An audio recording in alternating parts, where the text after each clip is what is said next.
Good morning students, मैं हूं Anjali Mehra from PSIR nation. तो स्टूडेंट्स, आज का जो हमारा टॉपिक है वो है ग्राम पंचायत यानी कि पंचायती राज सिस्टम। ठीक है, मेरी एक स्टूडेंट है, उन्हें रिद्धिका, उन्हें ये ठीक तरीके से समझ में नहीं आ रहा था कि ग्राम पंचायत होती क्या है, इनकी वर्किंग क्या है, पंचायती राज क्या होता है। तो ये वीडियो उनके लिए है। आई होप इस वीडियो के बाद वो इन चीज़ों को समझ सकें, जान सकें, उनके जितने भी डाउट्स हैं वो सारे क्लियर हो सकें। ठीक है, तो अब हम स्टार्ट करते हैं कि पंचायती राज क्या होता है। देखिए, नाम से ही पता चल रहा है पंचायती राज। पंचायत का मतलब जिसमें 5 लोगों की सदस्यता होती है। पुराने टाइम पे, आज से कुछ टाइम पहले, इनको पंचमेश्वर के नाम से भी जाना जाता था। ठीक है, लेकिन ये जो ज़्यादा फेमस जो हुए हमारे कॉन्स्टिट्यूशन में जिस टर्म का यूज़ किया गया है वो है पंचायत। इन्हें पंचमेश्वर भी कहा जाता था, पंचमेश्वर के नाम से भी जाना जाता है। ठीक है, इनका जो सबसे पहले जो जिक्र किया गया था वो किया गया था हमारे ऋग्वेद में। ठीक है, हमारे 4 तरह के वेद हुए हैं, ऋग्वेद, सामवेद, अथर्ववेद और यजुर्वेद। ठीक है, ऋग्वेद में गायत्री मंत्र का भी जिक्र किया गया है। तो ऋग्वेद में ऐसा कहा गया है कि आज से 1700 साल पहले, जब हमारी हड़प्पा सभ्यता जो थी, ठीक है, उसमें भी ग्राम सभाएं हुआ करती थी। तो पंचायत सिस्टम एक कोई ऐसा सिस्टम नहीं है जो कि कुछ डिकेड पहले शुरू हुआ है और अब नेसेसरी हो गया है, हर गांव में है। ठीक है, ऐसा नहीं है, ये एक बहुत ही पुरानी सभ्यता है, बहुत टाइम से चली आ रही है।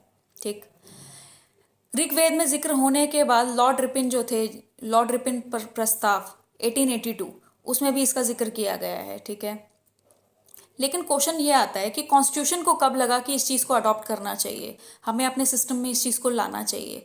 तो वो जो सबसे पहले जो जिक्र किया गया था वो था आर्टिकल हमारा 40। ठीक है, गांधी जी को ऐसा लगता था कि गांव के लिए भी एक सिस्टम होना चाहिए, न्यायिक व्यवस्था एक होनी चाहिए। देखिए, इसको ऐसे समझिए कि एक जो मजदूर है, एक जो किसान है, वो हर चीज़ के लिए डिस्ट्रिक्ट कोर्ट या फिर हाई कोर्ट नहीं जाएगा। अगर उसके खेत में पानी नहीं आ रहा है तो वो सीधे से जाके हाई कोर्ट में जाके अपील नहीं डालेगा, वो सीधे से जाके डिस्ट्रिक्ट कोर्ट में अपील नहीं डालेगा। एक मजदूर अगर उसे कोई प्रॉब्लम है तो वो सीधे से जाके डिस्ट्रिक्ट कोर्ट में नहीं जाएगा, वो सीधे से हाई कोर्ट नहीं जाएगा। तो ग्राम लेवल पे भी ऐसा कुछ सिस्टम होना चाहिए कि जिससे उनकी जो सुनवाई है, उनकी जो प्रॉब्लम्स हैं, वो तत्कालिक तरीके से सॉल्व हो सके। ठीक है, जल्दी से सॉल्व हो सके और उनकी सुनवाई भी हो। वो इतने पढ़े लिखे और इतने अवेयर नहीं होते हैं कि वो सीधे से जाके डिस्ट्रिक्ट कोर्ट के प्रोसीजर को फॉलो कर सके या हाई कोर्ट के प्रोसीजर को फॉलो कर सके। तो कोई होना चाहिए जो ग्रास रूट लेवल पे भी उनकी समस्याओं को सुनने के लिए खड़ा हो, समझने के लिए खड़ा हो, सॉल्व करने के लिए खड़ा हो। ठीक है, बस इसी नेसेसिटी को समझते हुए किसी गांव में पंचायत सिस्टम को इंट्रोड्यूस किया गया था। ठीक है, सिर्फ यही एक कारण था उस टाइम पे कि इन लोगों की भी सुनने के लिए कोई होना चाहिए। ये हर अपनी छोटी छोटी प्रॉब्लम के लिए वहाँ नहीं जाएंगे, अपनी प्रॉब्लम को बताने के लिए, समझाने के लिए। ठीक है, तो ये था एक असल जो ज़रूरत थी वो ये थी, इसीलिए पंचायती सिस्टम को इंट्रोड्यूस किया गया था। ठीक है, उसके बाद जो हमारी पहली जो नॉन कॉन्स्टिट्यूशनल पंचायत जो बनी थी वो बनी थी राजस्थान के नागौर ज़िले में। ये क्वेश्चन बार बार आता है, हर बार आता है कि ये जो हमारा जो पंचायती राज जो सिस्टम है नॉन कॉन्स्टिट्यूशनली कब इंट्रोड्यूस किया गया था। तो ये 1959 में इंट्रोड्यूस किया गया था राजस्थान के नागौर ज़िले में, जवाहरलाल नेहरू द्वारा, 2 अक्टूबर 1959। ठीक है, इस क्वेश्चन को, ये क्वेश्चन बार बार आता है। और इसके जस्ट बाद जो सेकंड जो की गई थी वो की गई थी आंध्र प्रदेश में। ठीक, तो इससे आपको ये तो पता चला कि पंचायती सिस्टम की ज़रूरत क्या थी, क्यों इसको इंट्रोड्यूस किया गया था और सबसे पहले कहाँ बना दी गई थी। तो राजस्थान और आंध्र प्रदेश में, सबसे पहले राजस्थान, उसके बाद आंध्र प्रदेश। ठीक है, अब यहाँ पे समझिए कि पंचायती राज जब वो कर दिया जाता है किसी भी जगह पर, कहीं पर भी लागू कर दिया जाता है, तो इसके काम क्या होते हैं। देखिए, पंचायत का जो इलेक्शन जो होता है, ठीक है, ये कराया जाता है स्टेट इलेक्शन कमीशन द्वारा। ठीक, स्टेट इलेक्शन कमीशन ही ये डिसाइड करता है कि कहाँ से कौन खड़े होंगे, कब इलेक्शन लड़ेंगे, कितनी राशि उनको इलेक्शन लड़ने के लिए दी जाएगी, किसका एलिजिबिलिटी क्राइटेरिया है। ठीक है, ये सब उसमें आता है। हमारा जो कॉन्स्टिट्यूशन का पार्ट 9 है उसमें जिक्र किया गया है पंचायत का। बहुत सारे बच्चे कंफ्यूज हो जाते हैं कि कौन सा शेड्यूल, कौन सा आर्टिकल, कौन सा पार्ट। ठीक है, तो इसका जो देखिए, इसका शेड्यूल 11 है। शेड्यूल 11 में पंचायत का जिक्र किया गया है। आप लोगों को पता है हमारे जो शेड्यूल्स हैं उनमें बहुत सारे टॉपिक्स का जिक्र किया गया है। तो पंचायत के साथ साथ इसमें कृषि, खादी और कॉटेज इंडस्ट्रीज, इन सब का भी जिक्र किया गया है। 11 शेड्यूल में ये सारी चीज़ें हैं। ठीक है, वाटर एंड सैनिटेशन इसमें है, शेड्यूल 11 में ऐसी चीज़ों को रखा गया है जो कि ग्रास रूट लेवल पे होती हैं, यानी कि कृषि हो गई, वाटर सैनिटेशन हो गया, आपका कॉटेज इंडस्ट्रीज़ हो गई, एग्रीकल्चर हो गया, ऐसी चीज़ें शेड्यूल 11 में है। पार्ट 9, ठीक है, पार्ट 9 शेड्यूल 11 और आर्टिकल 243। हमारा ये जो 243 जो आर्टिकल है ये बहुत लंबा है, ठीक है। ये हमारा कॉन्स्टिट्यूशन में आया था अमेंडमेंट 73 के बाद, अमेंडमेंट 73 1992, ठीक है। राजीव गांधी सरकार के द्वारा इस अमेंडमेंट को किया, राजीव गांधी सरकार के टाइम पे इस अमेंडमेंट को किया गया था, ठीक।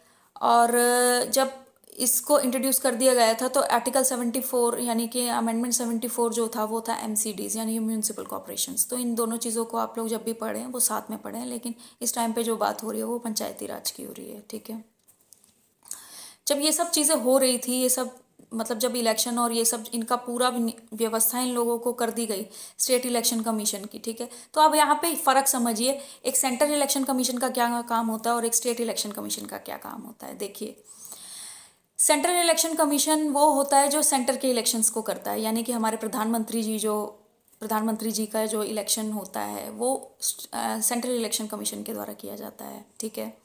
हमारे जो लोकसभा के जो इलेक्शन होते हैं ये भी उनके द्वारा किए जाते हैं। लेकिन एक स्टेट से रिलेटेड हमारा जो एक भारत है ये एक पूरा यूनाइटेड है, यहाँ पे एक सेंट्रल गवर्नमेंट का होता है, ठीक है। पहले तो सेंट्रल गवर्नमेंट के जितने भी इलेक्शन होंगे वो सेंटर इलेक्शन कमीशन कराता है। लेकिन जब बारी आती है स्टेट की, हरियाणा हो गया, यूपी हो गया, हिमाचल प्रदेश हो गया, बहुत सारे स्टेट्स हैं हमारे पास, ठीक है, आंध्र प्रदेश हो गया, तो इनकी जो इलेक्शन होंगे इसकी भी तो अथॉरिटी कोई ना कोई लेगा, तो वो अथॉरिटी होती है स्टेट इलेक्शन कमीशन की, ठीक है।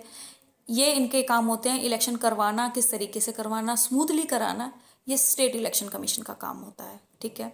आई होप आप लोगों को इन दोनों का फ़र्क पता चल गया होगा, ठीक है।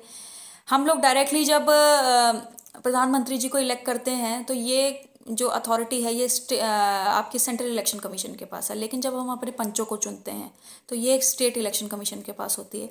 एक डिस्ट्रिक्ट के अंदर भी कई सारे ब्लॉक्स होते हैं, कई सारे गांव होते हैं और उसके अंदर कई सारे ब्लॉक्स होते हैं, ठीक है। अब इस सिस्टम को समझिए। हमारा भारत के अंदर का कोई भी एक स्टेट ले लीजिए, चलिए एग्जाम्पल के उसमें ले लेते हैं कि हमारा हरियाणा, भारत के अंदर हरियाणा आता है। हरियाणा के अंदर कोई एक डिस्ट्रिक्ट आता होगा, अभी ले लेते हैं जैसे सोनीपत के अंदर एक गांव आता होगा, ठीक है। गांव के अंदर एक ब्लॉक आता होगा, उस ब्लॉक के डेवलपमेंट के लिए कोई चाहिए, उस गांव के डेवलपमेंट के लिए कोई चाहिए, यहाँ पर यूज़ आती है पंचायत का, ठीक है। इस चीज़ को ऐसे समझिए, ये एक हायरार्की है, ठीक है। इस हायरार्की को थोड़ा आप लोगों को समझना पड़ेगा। तो यहाँ पे मैंने आप लोगों को काम बता दिए हैं कि किस तरीके से किया जाता है। इलेक्शन कमीशन जो होगा, स्टेट इलेक्शन कमीशन जो होगा, उसके काम क्या होते हैं पहले वो डिस्कस कर लेते हैं। इन लोगों को एक निर्धारित राशि देना, ठीक है।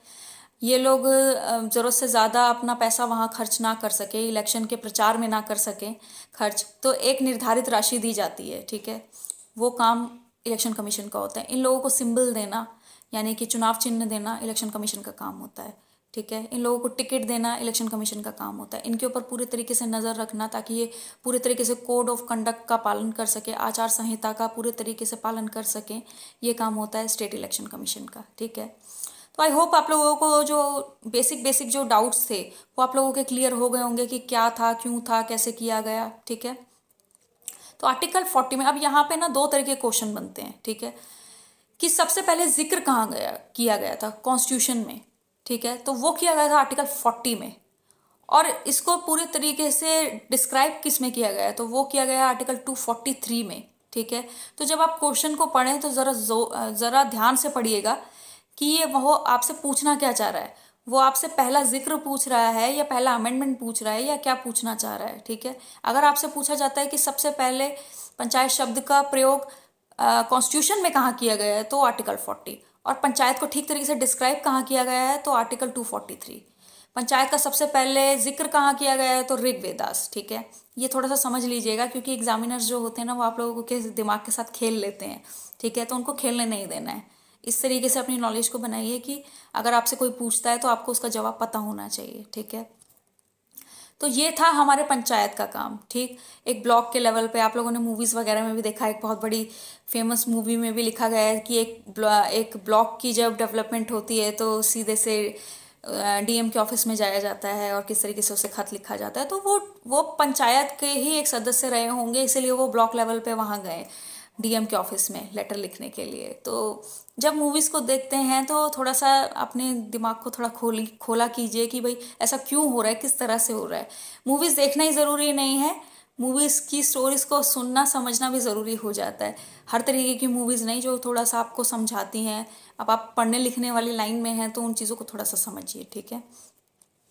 तो आई होप आपके जितने भी डाउट्स थे पंचायती राज को लेके वो आप लोगों के क्लियर हो गए होंगे। मोटा मोटा जितना ज़रूरी होता है वो मैंने आप लोगों को इसमें कवर करने की पूरी पूरी कोशिश की है कि कैसे हुआ, कहाँ से शुरू हुआ, किस तरीके से प्रयोग में लाया जाता है, किस तरीके से काम करता है, क्या क्या इनकी ड्यूरेशन होती है। और देखिए आर्टिकल 243 जो है ना, ये एक बहुत बड़ा आर्टिकल है। आर्टिकल ओ तक ये गया है, ABCD ऐसे करके ये ओ तक गया है। उसमें सब कुछ है कि आर्टिकल मतलब 243 के कि पंचायत का इलेक्शन कैसे होगा, ठीक है, स्टेट इलेक्शन कमीशन, बहुत सारी हैं इसमें। ब्लॉक समितियां कौन से आर्टिकल में हैं, किस तरीके से क्या होगा, प्रधान कहाँ से खड़े होते हैं, उप प्रधान कहाँ से खड़े होते हैं, विधायक क्या होते हैं, इसमें सब कुछ है, ठीक है। तो आई होप आप लोगों की जो प्रॉब्लम्स जो हैं वो काफ़ी हद तक क्लियर हो गई होंगी और रिद्धिका की जो प्रॉब्लम थी वो भी क्लियर हो गई होगी। तो अगर वीडियो पसंद आई है तो इसे लाइक शेयर और सब्सक्राइब ज़रूर करें। Thank you very much.